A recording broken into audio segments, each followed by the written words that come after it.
you will be able to see past episodes. That was the froggy version. She had some stuff in it. That was that Baltimore. We are back on Baltimore Flava Radio. Man, give it up for Diamond K. He had my Facebook. He had my Facebook Live on fire. He threw on the glasses. What was the dance he was doing? Yeah, that's going on, man. We needed that, though. We definitely needed that. Shout out to my man. He even did a Keon over there with his knee. I see his knee go over. We have in the building with us now my man. What's up? Walbrook Warrior. Shamrock. So we've had Poop. You had Poop Cheney on? Via phone. What? We've had Zenobia. What? Who was supposed to be here tonight. That was my guess. She's not going to be here. Oh, wow. But now we got Shamrock. I'm just glad. My man Richard Burton in the building. Welcome to Baltimore Flava Radio. Give it up, sir. Give it up. Give it up. Give it up. Diamond K and man James. I mean, I'm telling y'all. When I saw, I was like, I know these people. We trying to be like you when we grow up, bro. Y'all, everybody doing it. Everybody just looking beautiful, man. You know, just to see us. Yeah. After so many years. Yeah. Well, we were talking about Walbrook, 86, yeah, man, 86, 87. Wow. That's a long time. And you still look like you back in 86, 87, man. and I'm going to take it, since we on that subject, man, I'm going to take it back to just, I remember one day walking through the courtyard and noticing this crowd in front of the office. And I'm like, I know Mr. Pope ain't made somebody. And there was this display case right across from the office at Walbrook on the wall. So I walk out and I say, what's going on? Some dude named Richard done dropped a single. Oh, wow. And it's getting a lot of love. It's getting a lot of play. Yeah, I remember that. My man. That was, oh my God. How do you remember that? Yeah, man. Absolutely, bro. That was Roxanne's Man. Roxanne's Man. My first record. And that was through a guy by the name of Keith Sy, who was our very first manager. Okay. Back when Chocolate Boogie. You remember Chocolate Boogie at Walbrook for the show. Absolutely. So. And Keith Sy hooked us up with a guy named Edwin Birdsong, who did Rapper, Dapper, Snapper, old school. That's real old. But so that's how we got the Roxanne's Man and Mr. Billups, Mr. Pope, and Miss Rondo at the time. Wow. Put it up there, and that was wow, man. Man. Cool. Because that made you like, you was getting all the light-skinned girls when that popped off, man. No, man, let me tell you. It was hard being chocolate when you were a teenager. Nobody wanted the dark-skinned guy. I'm telling you, man, you had to know how. That's why I had to pop and rap and sing. And do all that. But it wasn't, thank God, 1999. When Wesley Snipes gave my whole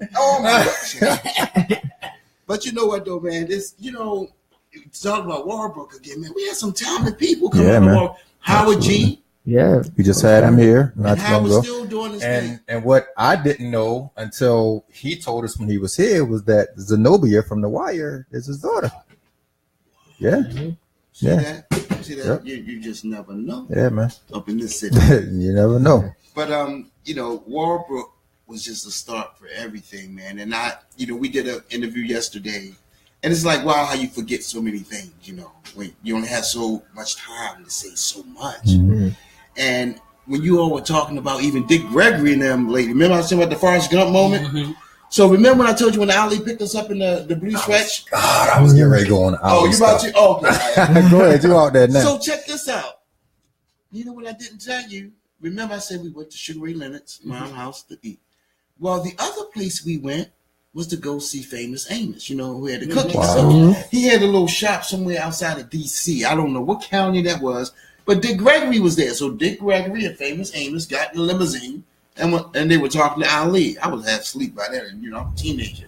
But it's just weird, Is that Millionaire Records when that you were my man? Have a good memory. Yeah. Have a good memory, man. Because you know why? Because a lot of people don't believe me when I tell them that Muhammad Ali came to our school along with Ernest Thomas, Roger from What's Happening. See, yeah. A lot of people don't. A lot of people don't believe that. So I'm glad that you're here to validate.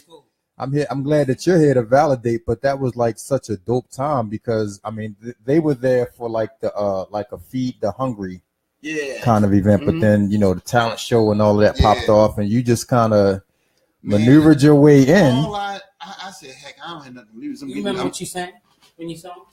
I don't even remember. I think I did Fire and Desire.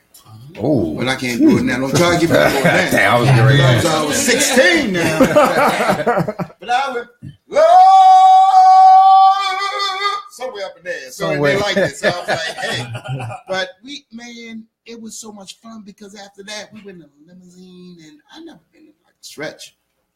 And to see Sugar Ray Leonard's mom, like, cooking all that food. And then I didn't know who Dick Gregory was. I knew who Famous Amos was.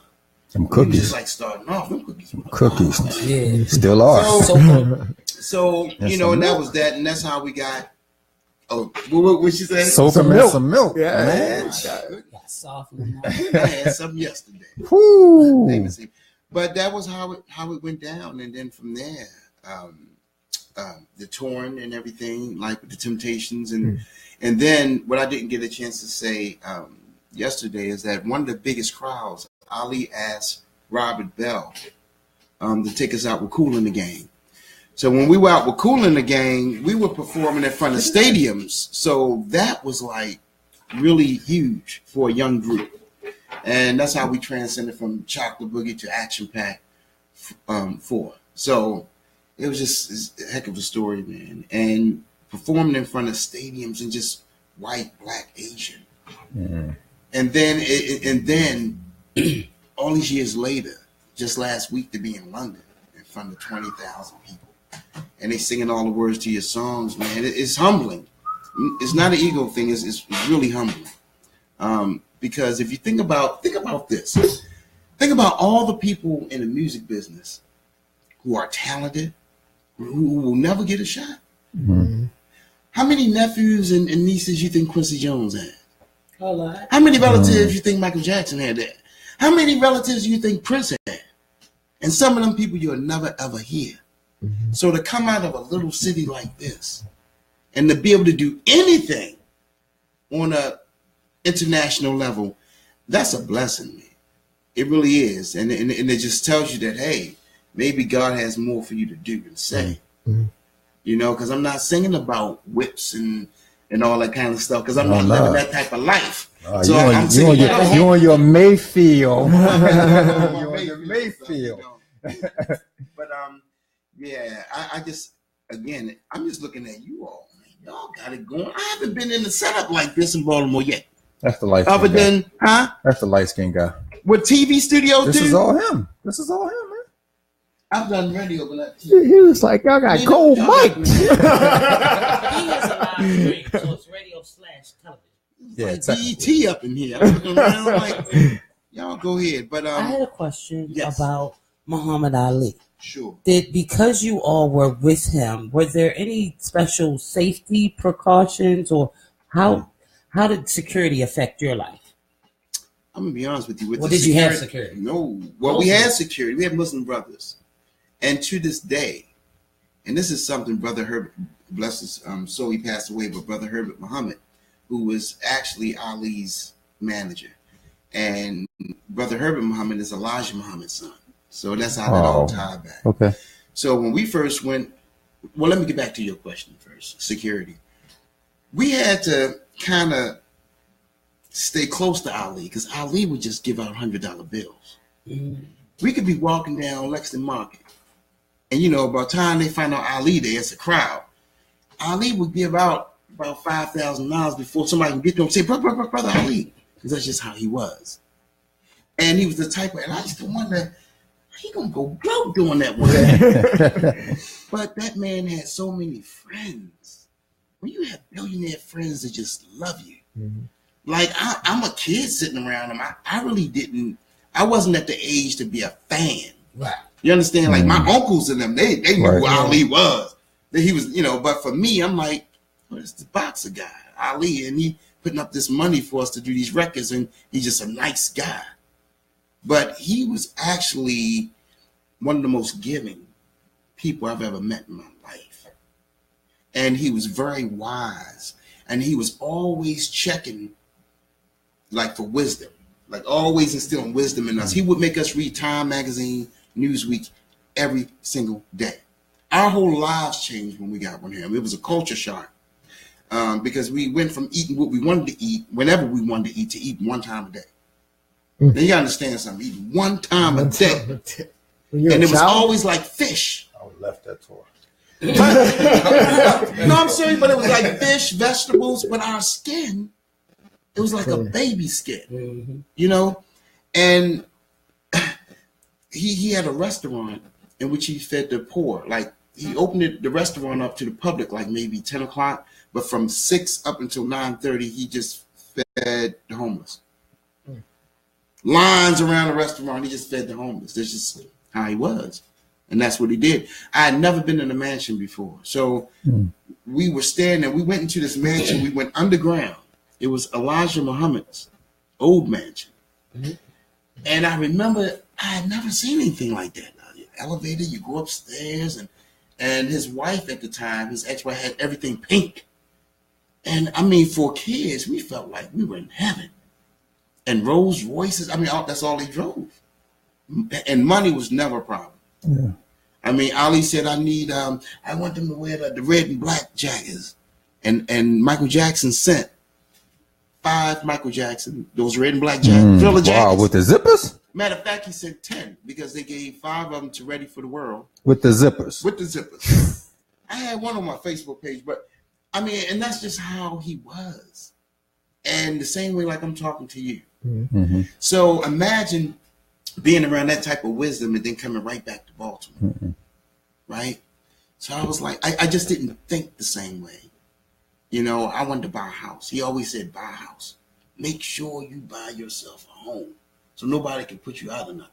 And then you can use that home to invest. And I understood later what he meant by that.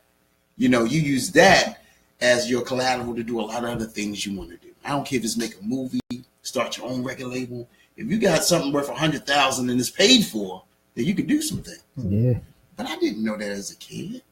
So he always used to say, what would you rather have, $1 million or wisdom? Yeah, we young. $1 million, $1 million. Right, of course. Wisdom.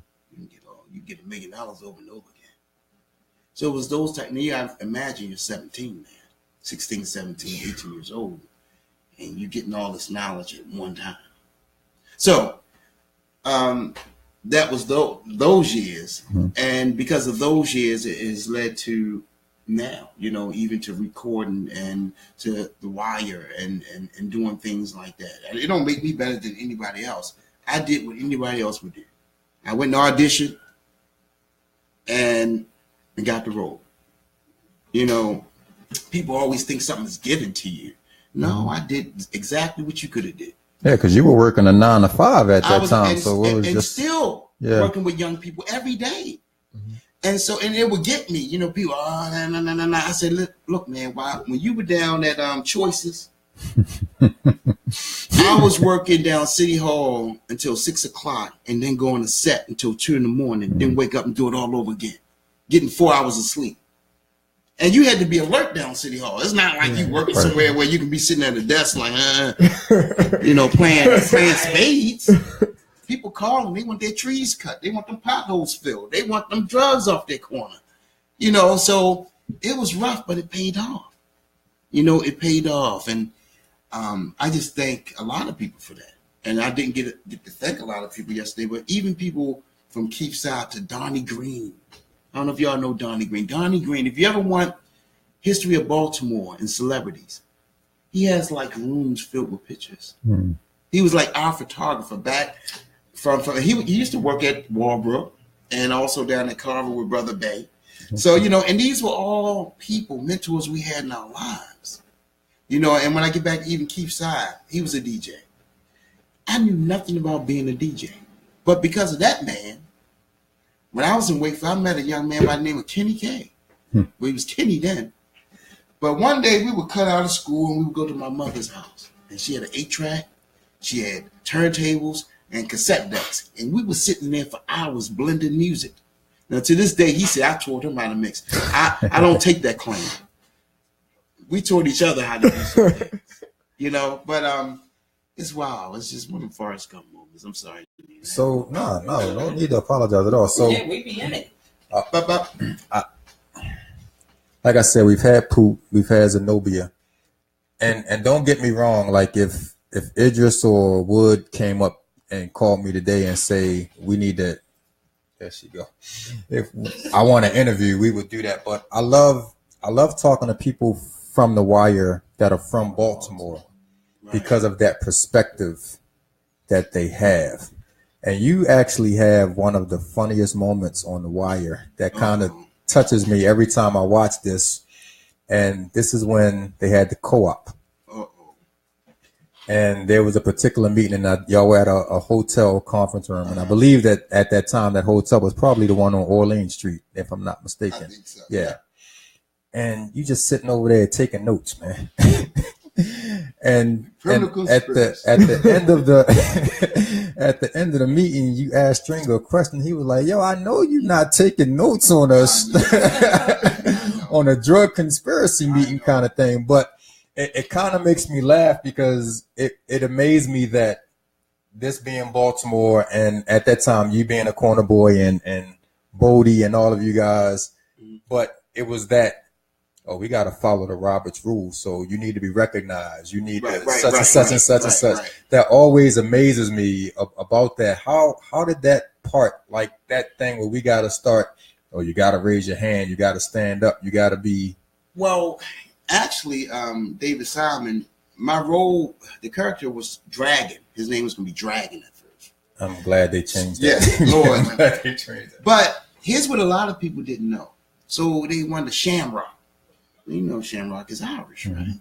I was working for who?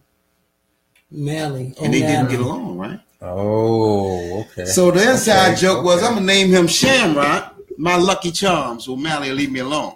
Wow. That's what it was. I didn't know. I was the butt of the joke. I didn't know it at the time. But it was their little thing going on. But so my character was supposed to come in and teach them the Robert Rules of Order. That's why when you go back to the funeral home, and I'm like, you didn't, Big Perry, like you didn't raise your hand and all that kind of stuff, trying to run it like a corporation, you know. And the weird thing is like bittersweet because I was working the type of job I was working, certain things I couldn't say and do. I had a whole lot more parts. So it's like you had to kind of like, do I do this or do I do that? But if I do this is only going to last for a couple of years. Where's all that? You know, so it's that decision-making thing. You know, and that just goes back again to being brought up in a way to be able to make wise decisions from somebody the greatest, somebody like that, you know, because I couldn't curse in a lot of scenes. I couldn't hold drugs. That's why that one scene we were riding over the bridge, you just saw the drugs come out of the truck. You saw me there, but you didn't see who. You were like, yo. He was like, yo. You see that guy sitting on the steps? Just go ahead over there and get that from underneath. Why was like the best thing that could happen. What was your season? I came in season two. Season 2, yeah, and went on to 1, 2, 3, and then I didn't get killed, so that's a good thing. Yeah, I think you and Poop might have been the only ones that made it through without dying. Dying. So, but it was the greatest opportunity God could bless me with because no matter what city, I remember I went to LA last year. Now, the wire I've been off how long? I don't know. Years. And they were closing the Shamrock. Little Hispanic lady. She's just sleeping, and I'm walking on my luggage. Shamrock! Shamrock! I said, oh my goodness. But the other thing, you know, I remember we went to Chicago, and this dude, we were at the gas station. And this dude says to me, say, "Yo, that was real messed up what you did, man." I said, "What you mean?" He said, "Man, you a snitch.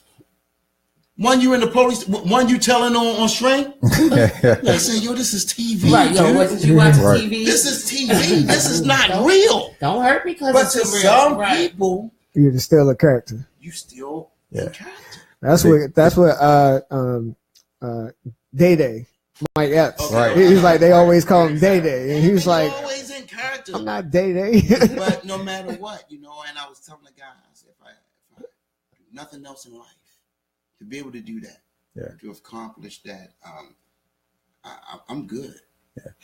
We had Zenobia on a couple of months ago, and the one thing that I said is that like when they do these wire reunion kind of things, of course they got Michael K. Williams and Idris and all of the people, but the Poots and the Shamrocks and the Zenobias and the people that didn't have those bigger roles to me are the ones that were like the meat and potatoes of The Wire. And she gave us an interesting story because, of course, she hasn't done anything acting-wise since The Wire. And she was actually working at an event here. I believe it was at a hotel, and she was like working as a hostess kind of a situation at a Wire reunion. So she's actually in this venue serving and breaking down tables for people that she actually worked with on the show. And I was like, yo, me being the type of person that I am, I would have been like, yo, we need to find a manager because we need to get her off the clock for a minute because she was just as much, I mean, like that season where they did the Corner Boys and did the whole thing following the Baltimore City public schools and all of the stuff that was going on. She was a major part of that. You know what I'm saying? You lasted for what, 2, 3, 4 seasons. You were a major part. Do you ever feel any kind of way that you guys don't get the? Let me say this, and it is the same thing with music. I know exactly and I hope before I leave this earth that we can help change the culture in our own city, that we learn to love each other and celebrate each other's talent here. Because we can do it. But the thing is that we always think somebody else's ice is colder. I don't care. Whatever rapper, we always think, they better than one of our own. I mean, just think about it. Back when I was coming up in the 80s, you remember in the 80s, we had DJs that blew up the local act so big that Run DMC, I don't care who you were.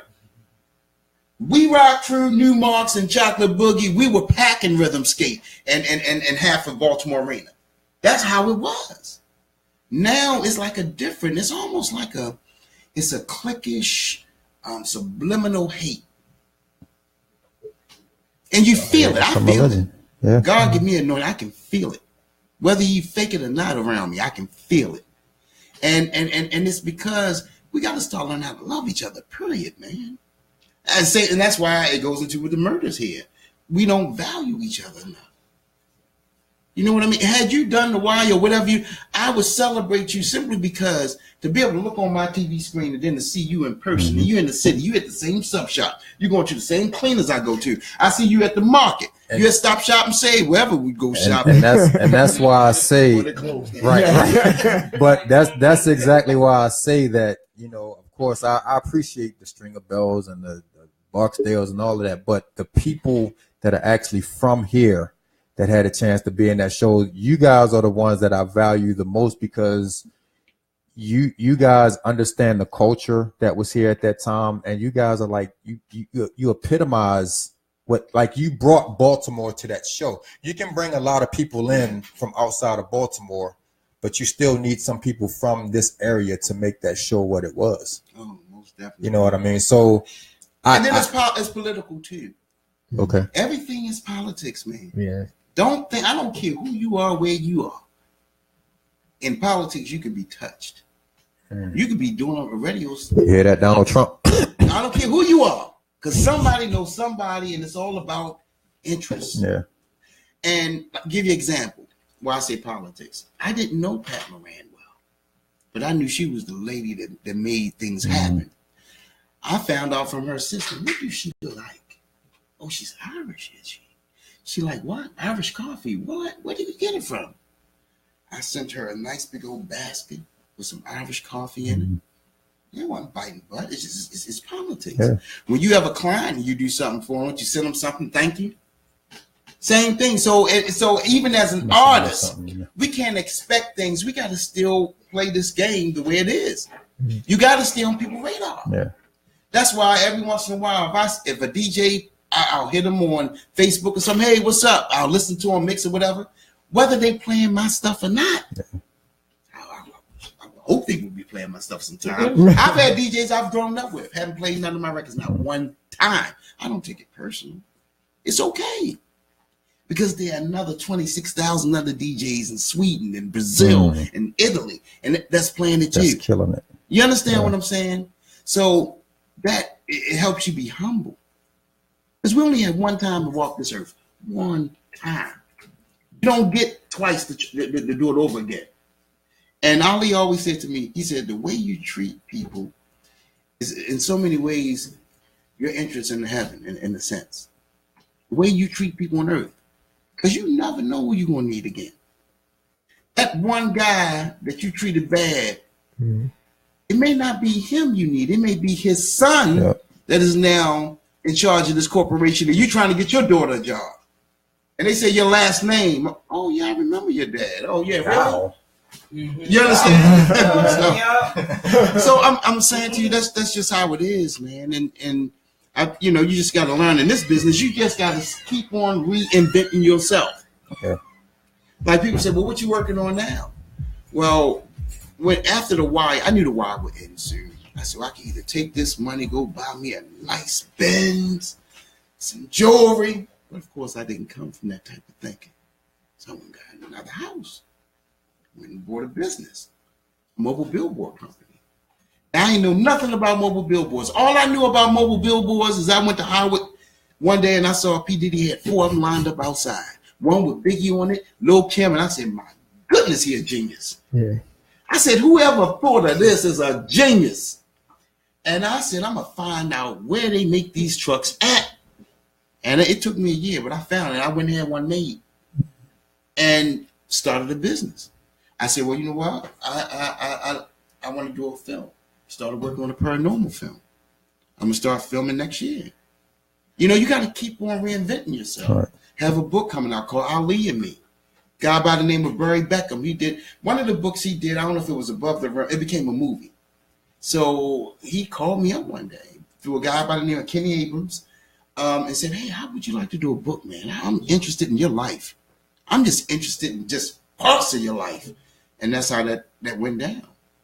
But here's the thing. If you stay in the basement and only you hear your music, only you playing your music for your friends, only your of course your girl and your buddies. That's hot. Yo, that's dope. You gotta come out of the walls. Yeah. Somewhere, and now it's wide open. And what my major problem with music, and my friends used to beat me up when they're like, well, you should have been did this, been did that, been did this. I used to always look at other people who I felt were probably more skilled to validate me. Like if you were a producer and I was just a writer and an upcoming producer, I would think, well, I need to go see Diamond, let him mix it. No, I didn't need Diamond. I didn't need none of them. I needed to believe in myself more. Because when you start looking to people to validate you, you might not come out to 10 years. Because you'll never get the sound right. And one thing about Baltimore, our producers, everybody's software and sound is better than the other one.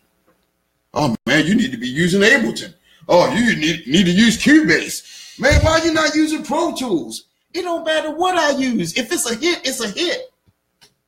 You got $100,000 worth of equipment. Can't even do nothing with it. You understand what I'm saying? So we have to stop that foolishness in this city. And we got to start loving each other. I'm telling you some real stuff. That's what it is. And it's always the ones that's not doing nowhere near what you're doing that has the most to say. Mm-hmm. I had a guy told me about my whole record deal. Yeah, man, when you were at MCAC, had you done this and did that, man, you could have done this. No, I did what I was supposed to do. Well, man, if I could sing, I would know you wouldn't do nothing. You'd be working too and paying your bills like me. They always got something to say, man. If I could sing like you, I would be. No, you wouldn't. You'd be taking care of your family until you got a chance. That's how you got that right. They have no idea. Right. We got to bring you back for part 2. I know, man. We got to bring you back for part 2. We won't let Diamond DJ as long the next time. That's all right. Sure, I'm in his house, so but it's all right. We know you got some stuff going on, man. So let everybody know. Yeah. Oh, for real. We got to talk about it. So y'all, it's been 10 years since I've had a chance to perform in my own city. So on September the 3rd, Sunday, and don't act like you have something to do because you don't have to go to work Monday. At Western, help me out here, Neil. Polly. From 12 to 7, is it? 8. 8. See, they even gave us extra hour already. Mm-hmm. You will not only have Richard Burton, you're going to have Jasper Street. You're going to have Randy Roberts. I even heard Vonita is in the house now. So I even heard Nina might get on the mic. So I'm what I thought, y'all always have a great event, but this is going to be off the chain. And I want Lottie Dottie and everybody. Like I say, you know, if we went to Walbrook together, Rockland, West Baltimore Middle School, Montebello, Ashburton. Was on the wire.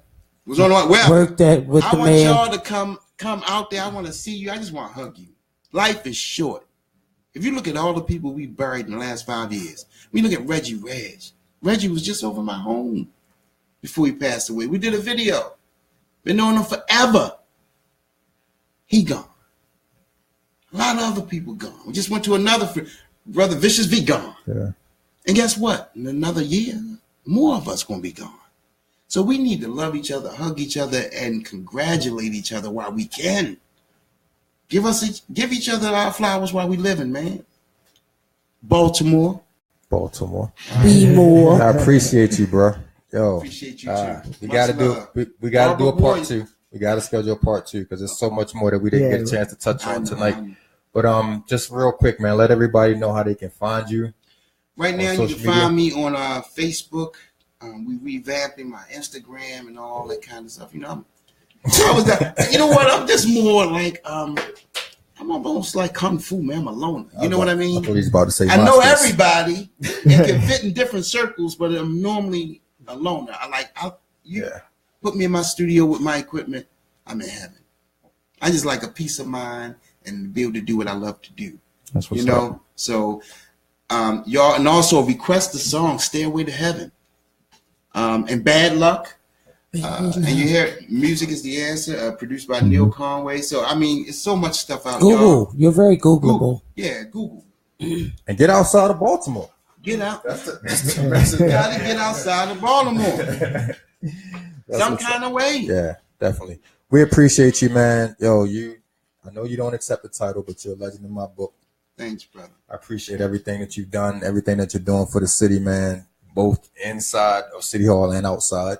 Because the Believe project, we need to touch on that the next time it's here because that was major. Yeah, that was major.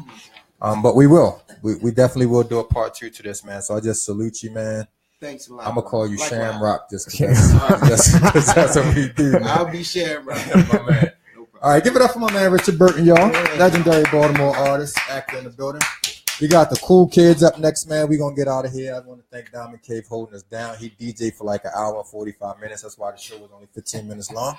Let me push the button. Shout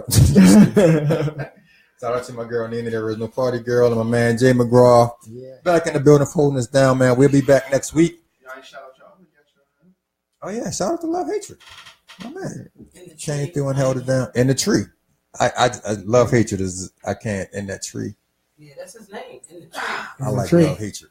I like the contradiction of Love Hatred. Mm. It's just, it is So what it you is. say in the tree featuring Love Hatred. Love Hatred featuring the guy that's in the tree. We'll catch y'all next week, man. We'll be back with some more great guests, man, and we might have a DJ for y'all next week other than Diamond. It's not going to DJ for, I don't know, 45. You're not DJing. I might. No. I might get